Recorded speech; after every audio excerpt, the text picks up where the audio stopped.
بيهم، تعالوا نعرف حكايتهم واللي حصل فيهم. تعالوا نعرف حكايتهم واللي حصل فيهم.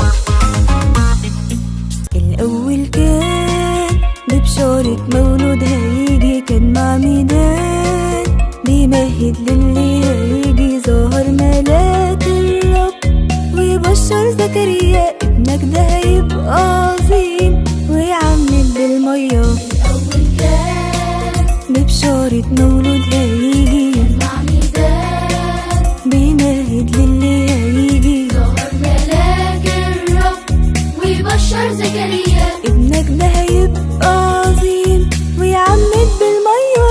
4 أسابيع عالفتيان بنحتفل بيهم. تعالوا نعرف حكايتهم واللي حصل فيهم. تعالوا نعرف حكايتهم واللي حصل فيهم.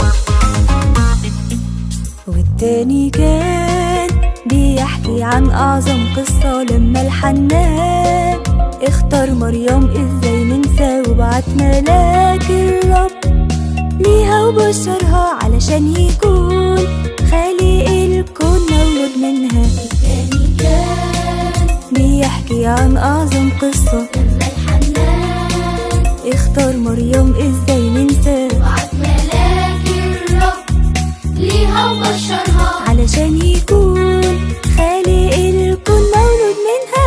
4 أسابيع عالفتيان بنحتفل بيهم. تعالوا نعرف حكايتهم واللي حصل فيهم. تعالوا نعرف حكايتهم واللي حصل فيهم.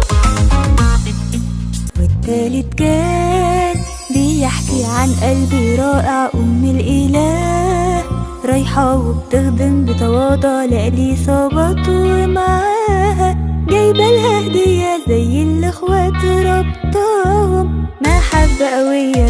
التالت كان بيحكي عن قلبي رائع.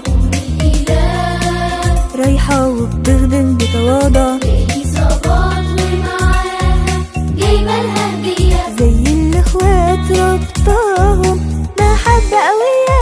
4 أسابيع عالفتيان بنحتفل بيهم. تعالوا نعرف حكايتهم واللي حصل فيهم. تعالوا نعرف حكايتهم واللي حصل فيهم. الرابع كان ميلاد مدعوا من بطن أمه، يشهد للنور ويبشر يتكلم عنه. فرحة وأعياد في البيت بميلادك يا يوحنا، عجزة توصفها مشاعرنا أو حتى كلامنا. الرابع كان ميلاد مدعوا من بطن أمه، يشهد للنور ويبشر يتكلم عنه. فرحة وأعياد في البيت بميلادك يا يوحنا، عجزة توصفها مشاعرنا أو حتى كلامنا. 4 أسابيع عالفتيان